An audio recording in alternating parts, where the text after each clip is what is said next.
It has been almost 2 months since we made our big eternal terrarium, in which we didn't plant anything. Let's see if something changed since then.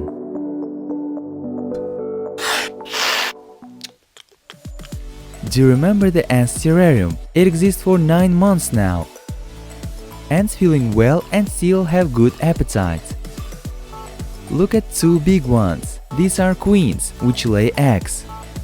They sometimes take out larvae outside in breeding period and do something with them. And sometimes they just sit and clean each other. And look at how many tunnels they dug along the walls. But there is some changes that happened with plants. Clever stems started to dry and die off. Probably something teared roots off, or is just an end of a life cycle. Although I think it's alright, because drying up gives their moist, which help for growing new plants. But at one moment, many tiny white dots appeared on jar's top, which can be barely seen with the naked eye. Using microscope, we were able to magnify an image, and I saw these little creatures. They were crawling on the surface and eating dead leaves. What do you think? Who are these aliens with horns? Now let's move on to a huge terrarium, which we made 2 months ago. Surprisingly, but after only 3 days of creating, first sprout showed up.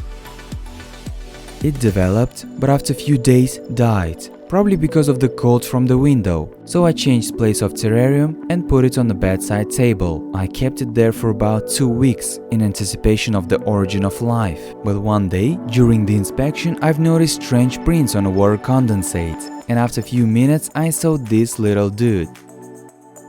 It was moving on, smudging walls, but I couldn't get rid of it. After some time, it disappeared, probably hid in a hole. And finally, after 3 weeks, this sprout with a drop of liquid appeared. I had no idea how it got there. Next one is this red stem, which after birth it looks like a palm tree or something like this. Write in the comments below what kind of plants is this.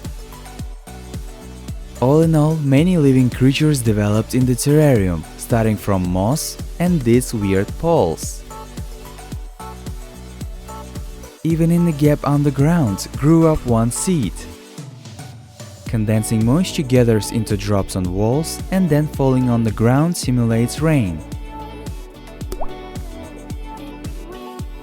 Every day brings something new in the terrarium, and it's getting more interesting to observe.